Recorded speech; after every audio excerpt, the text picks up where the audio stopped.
মন্ত্রিত্বের পর প্রথমবার মেদিনীপুর শহরের দিলীপ ঘোষ চা চক্রের মাঝে জনসাধারণের উদ্দেশ্যে বার্তা মন্ত্রী। বিধানসভা নির্বাচনে তৃণমূল সরকারের ভরাডুবি ঘটিয়ে রাজ্যে ক্ষমতায় এসেছে বিজেপি সরকার। মন্ত্রিত্ব পেয়েছেন দীর্ঘদিনের লড়াকু বিজেপি নেতা দিলীপ ঘোষ।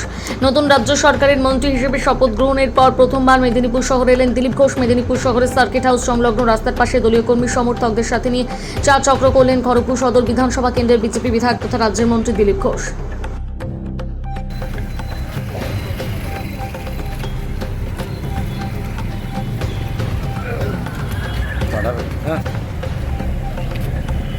অর্ধেক হয়ে যাবে আর মানুষ খুব খুশি, তারাও আনন্দের সঙ্গে মানছেন। দুজনকে আটকালো, তিনজনকে ছেড়ে দিল, আপনি তর্ক করবেন যে আমাকে কেন আটকাচ্ছে? চারজন বেরিয়ে গেল, পুলিশ আটকালো, দুজন দাঁড়িয়েছে, আপনার কাছে রেখেছেন, আমাকে ছাড়ুন। তো আপনি আর এতে কারো লাভ হয়নি, যারা এটা করতো তাদেরও লাভ হয়নি।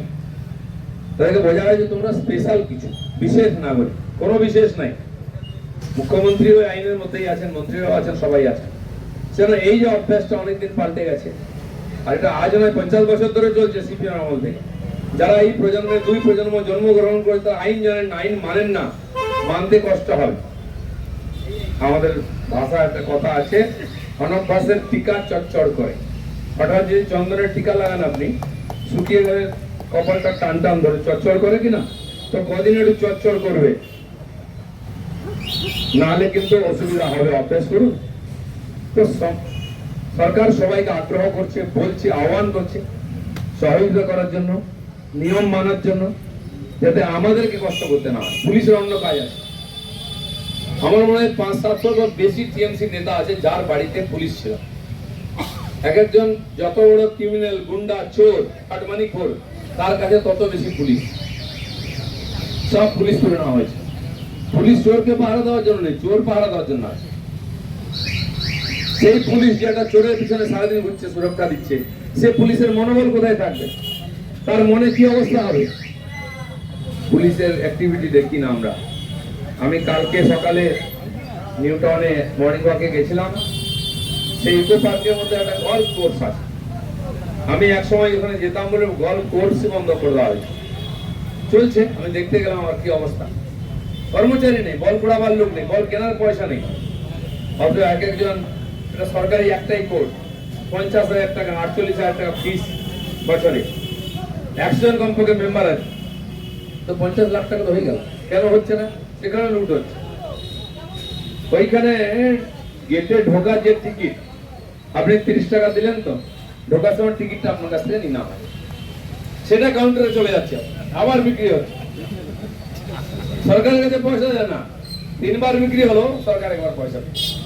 বালি, পাথর, গরু ইত্যাদি ইত্যাদি যা সব জায়গায় এরকম হতো। কারণ বালির ট্রাক দেখছেন, পাথর কয়লার ট্রাক দেখছেন, সব বন্ধ। আমাদের সমস্ত রাস্তাঘাট গ্রামের দিকে, কাঁসাইর বালি, সুবর্ণরেখার বালিতে রাস্তা নষ্ট হয়ে গেছিল। গ্রাম সড়ক আর চলবে না, অবৈধ খাদান বন্ধ হয়ে গেছে।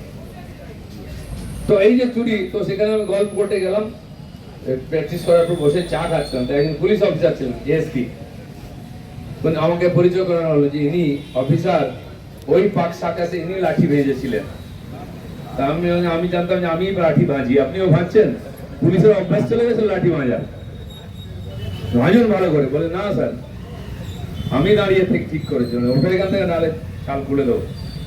তো আজকে পুলিশ অফিসারের বডি ল্যাঙ্গুয়েজ চেঞ্জ হয়ে গেছে, কথাবার্তা চেঞ্জ হয়ে গেছে। আর হওয়া উচিত, তাহলে কিসের পরিবর্তন? পরিবর্তন আপনি বাড়ি থেকে বুঝতে পারেন যে পরিবর্তন হয়েছে, রাস্তায় বেরোলে বুঝবেন পরিবর্তন হয়েছে। আর সেই জন্য প্রথম নিজের মধ্যে পরিবর্তন করতে হবে। আমরা করছি, আপনি করুন। নতুন বাংলা দেখতে গেলে পরিবর্তন করতেই হবে। যা যা পরিবর্তন করার, আপনার মনে যেটা মনে হয় যেটা হওয়া উচিত ওটা হবে। যেমন মোদিজি সরকারে বসার পরে আমাদের খুব উচ্চাসা ছিল, এটা হোক, এটা হোক। প্রথম আমরা তো অনেক বেশি, বোধ কোন সরকার এত ফয়সলা এত কম দিনে নেয়নি যেটা বাংলার বিজেপি সরকার নিয়েছে, আরো নেবে। তো সে একটু অপেক্ষা করুন, আপনি যেটা চাইছেন ওটাও আমরা চাইছি, সেটা হবে। অ্যাডমিনিস্ট্রেশন ঠিক করতে হবে, টাকা পয়সা নয় ছয় তার হিসাব হবে। বিশেষ ইনকোয়ারি আমার পঞ্চায়েত ডিপার্টমেন্ট বলেছি, স্পেশাল অডিট করুন, কিছু ধরুন, 300-400 পঞ্চায়েতকেও ধরবো 4 এর মধ্যে। তো যা ধরা পড়বে সোল গোয়াল সবকে ভেতরে ঢোকাবো। বসে বসে এখনো লুট হচ্ছে, জেলা পরিষদ সমিতি থেকে আরম্ভ করে পঞ্চায়েত অব্দি। কেউ যদি ভয়ে থাকে খেয়েছি হজম করে দিচ্ছি, হবে না, পেটে থেকে বার করবো। আর বাকি খাওয়া দাওয়া ফেলে হবে।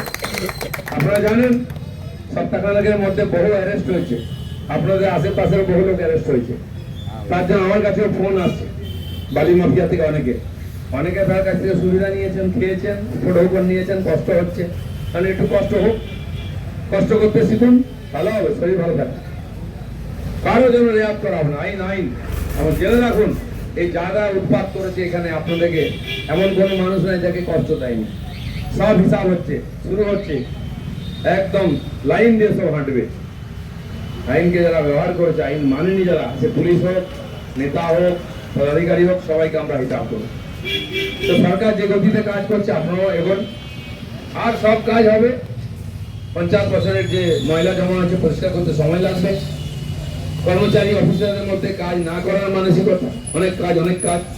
পশ্চিমবাংলা এমন রাজ্য যেখানে এসআইআর হয়েছে, সরকারি কর্মচারীরা বিএলও হয়েছে, তারা ইউনিয়ন তৈরি করে রাতারাতি তারা ইলেকশন কমিশনকে ঘেরাও করেছেন, বেশি কাজ করতে হচ্ছে। কারণ ভারতবর্ষের 20টা রাজ্য হচ্ছে, এখানে কাজ করতে হয় না। কে করিয়েছে? এই সরকারের লোকেরা। এই 1.5 কোটি লোককে রাস্তায় দাঁড় করানো হচ্ছে লাইনে, এরাই করিয়েছে। যে নাম বাদ গেছে, আমি খবর নিয়েছি ভিতর থেকে, টুটুলদা আমাদের পার্টির কার্যকর্তা, জানে বিজেপির লোক, তার পরিবারের 5টা ভোট আছে। এসআইআর এর ফর্ম জমা করে নিয়ে ডকুমেন্ট জমা দেয়নি, খারাপ ফর্ম দিয়েছে, তার নাম আসেনি। 3 বার গেছে একই ঘটনা, বিএলও পড়েছে, বিএলও পড়েছে। তার জন্য আমাদের খামাইয়ে ভুগতে যাওয়া হয়নি, তারা অনলাইনে করুন, আবার লিস্ট আসবে, তখন দিন ডকুমেন্ট হয়ে যাবে। তো সেই কর্মচারীরা, তাদেরকে কাজ করতে বলে কষ্ট হবে, ফাঁকি মেরে, ফুটানি মেরে। পুলিশের সবচেয়ে দুর্দশা, পুলিশ ওয়েলফেয়ার বলে একটা ডিপার্টমেন্ট ছিল, পুলিশের পোস্টিং ট্রান্সফার কোথায় ওরা ঠিক করতো, যারা পদাধিকারী করতো না। ইন্সপেক্টর, সাব ইন্সপেক্টর দাপিয়ে বেড়াতো। কি মনে হচ্ছে সেই মালিক কোনদিন ডিউটি করতো না। 4 দিনের মধ্যে সরকার হওয়ার, আমার সঙ্গে একজন অফিসার দেখা করতে এসেছিলেন, তাদেরকে কম্পালসারি গ্যারেজ করা, যত নিষ্ঠাবান অফিসার।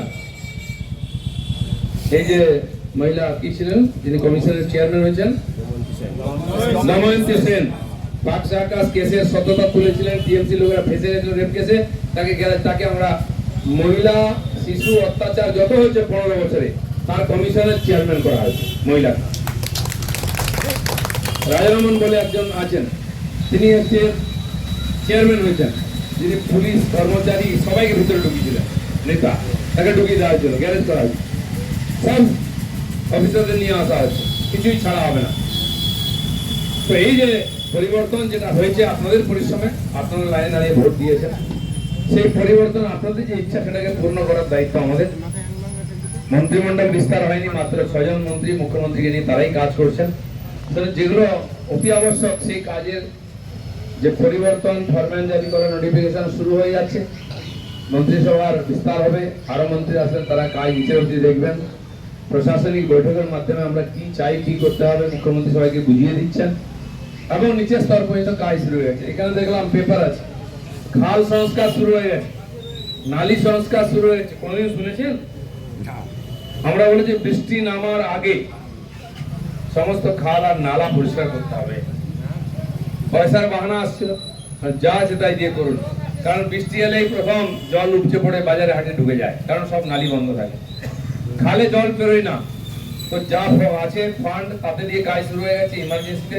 আর ফটো এসছে সব জায়গায়, গ্রামাঞ্চলে, শহরাঞ্চলে, বিশেষ করে আমাদের জেলাতেও কিছু জায়গা আছে, পশ্চিম মেদিনীপুর, ঘাটাল, দাসপুর, কিরপাই, ওইদিকে আরামবাগের, হাওড়ার, জগৎবলপুর, নারায়ণপুর, এদিকে চলে গেল সিংলা, সবং, ময়না, ধাতরে কিছু এলাকা, নিচু জায়গা, জল জমে যায়, খাল সব মুছে গেছে।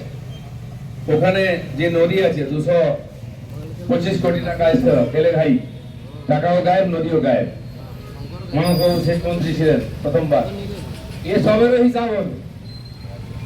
তো ধীরে ধীরে শুরু হয়েছে, আপনাদের আশীর্বাদ মাথায় নিয়ে আমরা কাজ শুরু করেছি।